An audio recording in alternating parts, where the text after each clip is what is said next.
live from Atlanta, Georgia. It's the Zach Ballinger Show, where we help you find your direction through passion and purpose. My name is Zach Ballinger. I'm your host. Thank you guys so much for joining us. We are streaming live via YouTube. If you're out there and you have questions for my guests, please enter those into the comment box. We'll make sure to get to them. Before any episode, you guys can always email me, zach@zachballinger.com. We can make sure to ask those questions. We're excited today. We have a brand new career library episode for you. This makes over 80 episodes added to our career library. Tyler, thank you so much for joining the show. Oh, Zach, it's an absolute joy and a pleasure. I'm looking forward to this. So, Tyler, tell me a little bit about your career. So my career is an odd one that most people don't know about, and that's being a safety professional. And there's actually a lot of facets, the subgenres of being a safety professional. I myself am a auditor, speaker, and trainer. So I talk about safety. I go in and I look at people's safety programs and see if they're doing the things that they said they were going to do.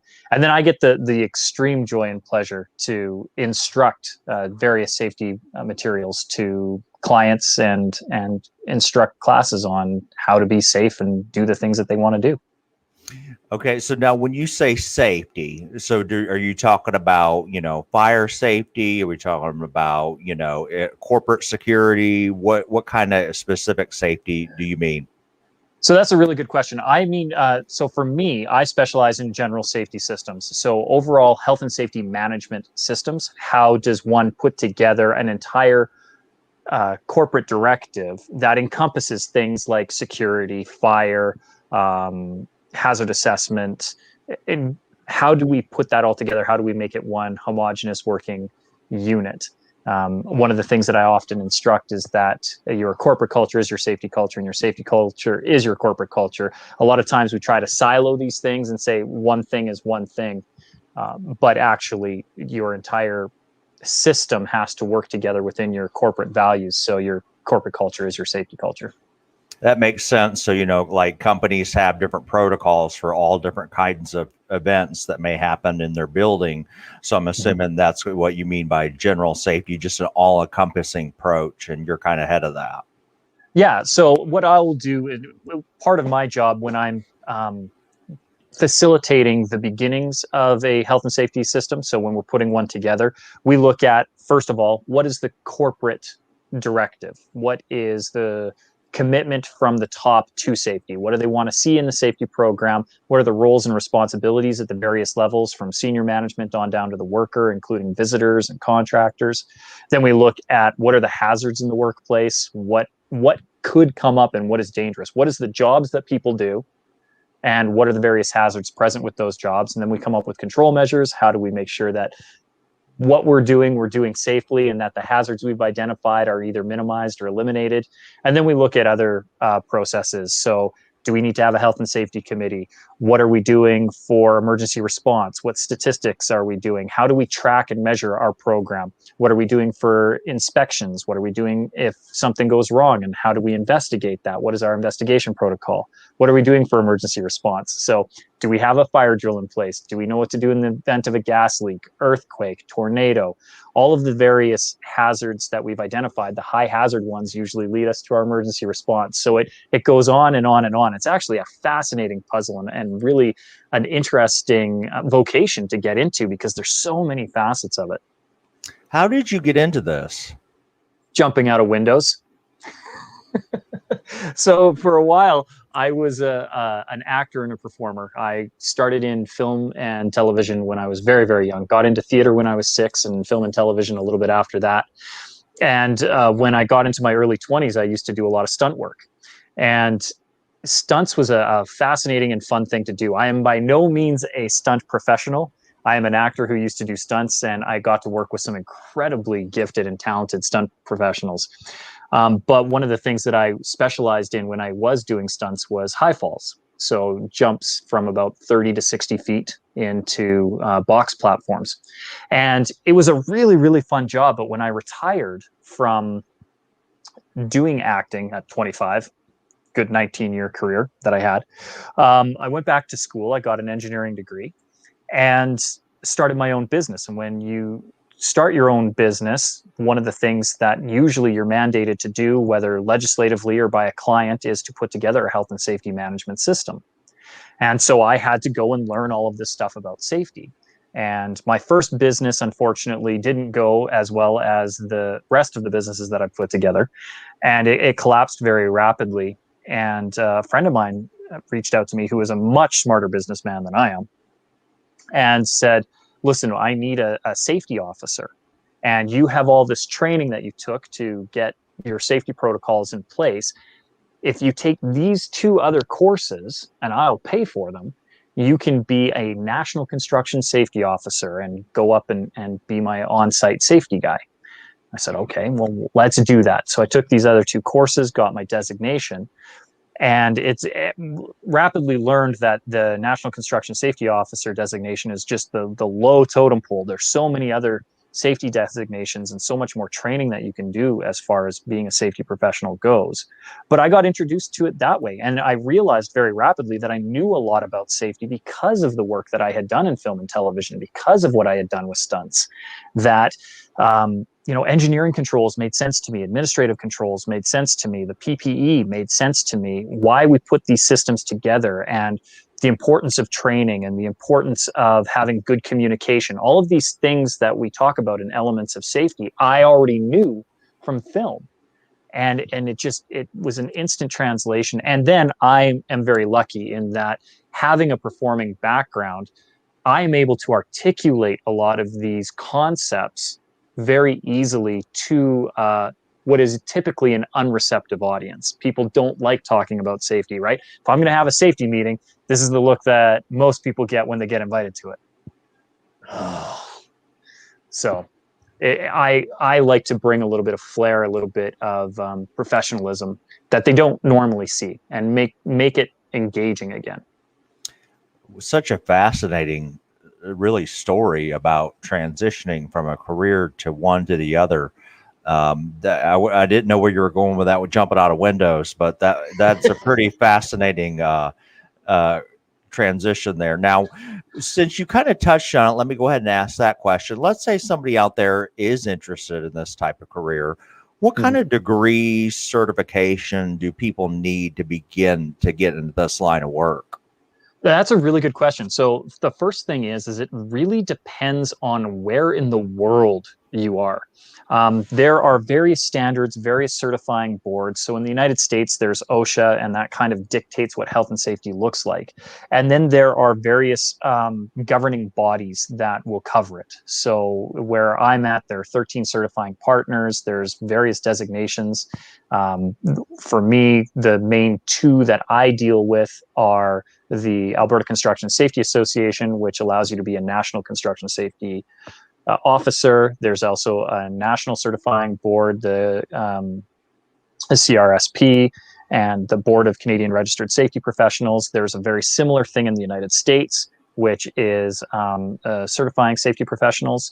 Honestly, the first thing to do is to Google safety board, safety certifying partner, and then enter your state or your country, because when we get into Europe, there's various other standards, and you get into CE and ISO standards, and there's so many different places and paths to start with. Even simply, if you're interested in it and you're employed in a company right now, you probably have a health and safety committee.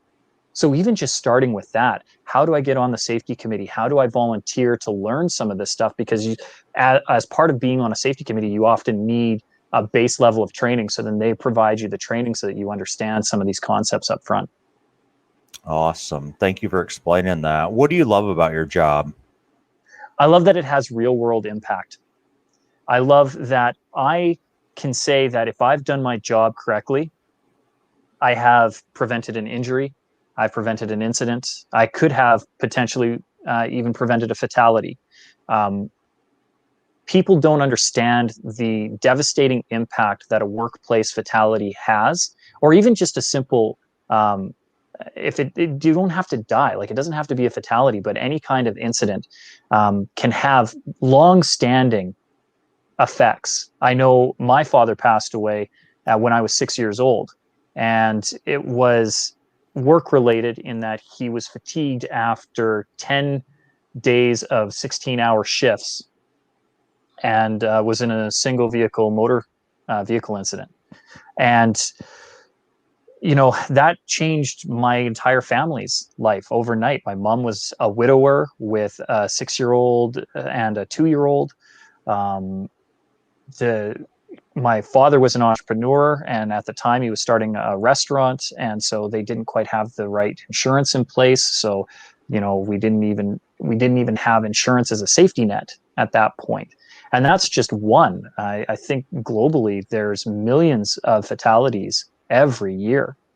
And to know that my work has the ability to prevent that I am the front line, that I have the ability to literally change lives and to have impact to make sure that people go home, right? We work for a living. We don't live to work. And if there's no point in going to a job if you can't return home that evening and enjoy the fruits of your labor and spend time with your family and go and play and do your hobbies and the things that bring you joy, the reason you're working for that money. So to have real world impact is one of the greatest gifts that this job and this career has. Awesome. It's a great story how you relate it back to your own family experience. Now, on the flip side, this may be difficult for some people to answer. Other people answer it very fast. But what's some of the difficulties in your job that people should know? Obviously, if you love your job, there's always still challenges. What's some of the biggest challenges? So there's a few. Staying up on the latest trends. The legislation is always changing. This year has really brought to light how rapidly just any kind of legislation changes and introduction of new methods and new methodology. It's rapidly evolving, and staying on top of that can be daunting at times. And the other side is nobody right now, there's a very negative attitude towards safety. Safety is often looked as an infringement on productivity, and particularly in the fields that I specialize in. So I'm looking at construction, manufacturing, oil and gas. Oil and gas is really good at having safety systems in place, but there's still this, it slows us down attitude, as opposed to finding the efficiencies and where safety is actually effective in helping you be more productive. And so if somebody does want to get into this line of work, you have to be very, very good at communicating to multiple parties, because there are a lot of players that get involved, and you need to be in a boardroom 1 minute and talking to a C-suite and suits and ties, and the very next minute you're on the floor with blue collar workers and lunch pails, and your language needs to change, your communication styles need to change, and so you need to really be fluid in the language that you're using quite often. Now, let's say, I always encourage my audience, whether they be millennials or students, to do preceptorships. During the pandemic, that's been a little bit challenging, but as things open up, people are still starting to get out there. But one of the venues they can use are these interviews to learn and go behind the scenes with you. So let's say somebody's job shadowing you, they wake up with you in the morning, and then they leave the office or whatever you're doing at the end of the day. What does a typical day look like for you? So that's one of the beautiful things about my job, is I don't have a typical day. If I'm doing auditing, a day would typically look like checking the interview schedule for the day, the observation schedule, reviewing documents. So I need to know, first of all, what client I'm going to, if they are multiple sites, what site I'm going to, and then traveling to that site, knowing if I'm going to be interviewing people, what questions to ask. If I'm going to be doing observations, what do I need to look at? Am I looking for compliance? Am I looking for specific types of personal protective equipment? Am I looking for certain controls? Am I looking for evidence that corrective actions from inspections or investigations have been implemented? So making sure that I have organized paperwork. So doing a little bit of admin at the beginning of the morning, and then traveling to wherever I'm going, be it by airplane, helicopter, truck, however I'm getting there, boat. I've been shuttled and ferried across a few times in watercraft. And so you really have to um, be adaptable. So that would be a day auditing for me. If I'm doing safety speaking, then it's a little bit nicer because then I get to plan where I'm at. I wake up at the hotel, usually get picked up by a shuttle somewhere, go to a nice office or presentation area, and prep myself for an hour or two, enjoy some really nice craft services, which is the snacks that they put out in the green room, and then go on and take the stage and answer questions and be available to just be a knowledge resource for people. And then on a training day, training days are the really fun ones because they incorporate everything.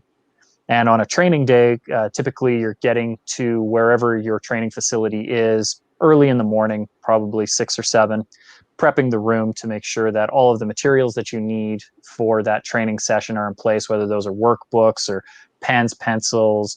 Make sure that your AV is working if you've got some kind of presentation, even making sure that you have dry erase markers and not permanent markers, and that they erase off. All of those things you check, and then take attendance, make sure that your students are in, and then just instruct and be a resource for people. And at the end of the day, answer questions and send them on their way. So it really honestly depends on the day, and each day is unique and a really wonderful experience.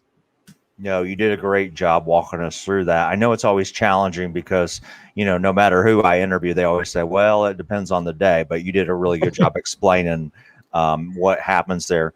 Now, you did kind of mention it early on when you were talking, so I may already have it down, but just to ask you the question, because I always ask my guests the same question. When you were a little kid, so it could be, third, fourth, fifth grade, what did you dream about being? An actor. I was going to be an actor from the day I was born. It was a passion, performing arts of mine, and I did it again professionally from the time I was 6 to. Well, I still dabble in the hobby. I'm actually going to be on set tomorrow, which will be a fun little side gig. But I audition very seldomly now. But from 6 to 25, the dream, the goal, when I was a young man, I wanted to be a professional actor. Yeah, because I noticed, I was remembering back, you said at 6 years old, you got into acting career, and then, then you went to get your engineering degree. Now, for your story, I love because I talk a lot about it in my book, is that first of all, you did pursue your passion, which in the beginning was acting. And then when you kind of, either A, figured out that you needed to go in a different direction, or, you had it, which one was it? Was it, I had enough of the acting where, I don't want to pursue this full time. I've kind of lived through my passion. I've done this for this many years. Or was it's time to transition to something? What made you decide to transition, I guess, is my question. It was a little combo of everything, actually. The nice thing is I've been doing it for so long. Like when I started in grade 1, and it was fun. It was fun. I got to play dress up. I got to meet cool people. I got to get applause, standing ovations. If nobody's ever gotten a standing ovation, it's one of the things that I do in my workshops. I make sure that everybody gets a chance to get up on stage and feel what it's like to have a crowd rise to their feet and just cheer them on, because it's the most amazing feeling that anyone can have. It's awe-inspiring. And so I had all that, and it was fun to do. And I'll never forget the day when, towards the end of my official acting career, I was based out of Vancouver, and living in a town called Penticton. And that was about a 3.5 hour commute between them. And Penticton's a beautiful place to be. It's surrounded by lakes and mountains, and it has beautiful weather all year round. And it's kind of like a hidden oasis here in Canada. But it's a treacherous drive to get down to the coast because you're going through mountains. And it's a 3.5 hour switchback constant drive. And I remember I had gone in to do an audition and done my thing, and I was on my way back home, and probably an hour and a half into it, and I was just getting to the mountains. I was almost out of cell reception, and my phone rang, and it was my agent saying, "You've got a call back. They want you to come back now." And it wasn't a very big role. In fact, it didn't even have any lines in it, but my agent was really good and had negotiated me double principal, which means that normally if you don't have lines, you're SOC, or you might be an actor and it's the lowest pay grade. And then you're a principal performer. So she had negotiated a higher rate for me and then twice the pay. So I was getting paid 2 times the amount that a principal performer would do for what was really a glorified extra role. And she's like, "Well, you got to come back." And so she's done a very big thing for me. And my heart went, "Oh, do I have to?" And as soon as I realized that, as soon as I was like disconnected from what millions of people dream and aspire to, I was a working actor and I was doing good money. I made enough money that I was able to pay for myself to go back to school. I had savings. Not a lot of actors have savings. I had savings, Zach. And I was able to look in that moment and go, you need a break. Whether you full out quit or just hit pause, this can't be your reaction to somebody saying that they like you and they want to come back and see you again. And so I went and I did the callback, got the role, by the way, filmed it. And then I told my agent, I said, "Look, I've got to take a break." And she said, "Okay." And I kind of looked around for schooling and invest. I decided I wanted to invest in myself. And because I could always say that I had an education. Right? Acting I'd already done. I had 19 years of it, but I hadn't gotten an education at that point. And it was one of those things where I felt it was important. It was a high value set for me. And I wanted to say this was something that I accomplished. Wow, I love it. It happens in the corporate world too. Sometimes we get into careers that we love at first, and then as we get our talents get different, our strengths move, we develop different things change. The average millennial changes jobs every 3 years. So in the United States, so we totally can take that example and use it into the real world. So let me ask you this. How do people stay in touch with you, and what have you got going on? I know you said you had a man of multiple hats, so kind of want to give you the opportunity. Well, anybody who wants to know more about safety, first of all, I would encourage them to reach out to me on LinkedIn. Sean Tyler Foley is the best way to get it. I go by Tyler, so if you are reaching out to me on LinkedIn, please say Tyler, because if you say Sean, I'm going to instantly know you're a bot. So reach out, just say, "Tyler, I'm curious to know about safety." If anybody wants to know just the whole general scope of who I am and what I do, easiest thing to do is to go to my website, SeanTylerFoley.com. And Sean is spelled the proper Irish way, SeanTylerFoley.com. And I have all of every resource to reach me, whether it's safety or public speaking or the speaker training. All of those things are available on that website. And so LinkedIn or the website are probably the best ways to get me. It's awesome that you're using your talents in multiple different things. So I appreciate that. So definitely check out Tyler's work there. We did have one question that came in, so I wanted to make sure to get to this. Yes. It comes from a student. It says, "Was your engineering degree necessary for the career that you have now, and how are you applying it to the real world?" Yes and no. What I do now has absolutely nothing to do with my degree, but my degree was critical in setting me up to be able to do what I do. So first of all, I needed to be able to really understand systems thinking. which the engineering degree helped. I also needed to understand how to speak technically, because there is a real art to it when you're having to communicate technical information, particularly in safety, and having to do it to a broad audience. So my schooling really helped me with that, to be able to break down technical information and speak on technical terms, and then speak in layman's terms, and be able to be that bridge and that communicator. So I was definitely needed it. And because I used my degree to set up my first company and find an incredible mentor who helped me with that, it set me up for success. And so, do I actually use the degree now? No. Ironically, my certificate that I use is more prevalent than what I used my degree for. Um, but it was a necessary building block for me to go forward. Makes complete sense. Absolutely. Thank you so much for sharing. Tyler, this interview has been very fascinating. We know you're a very busy professional. Obviously, you said you wear multiple hats.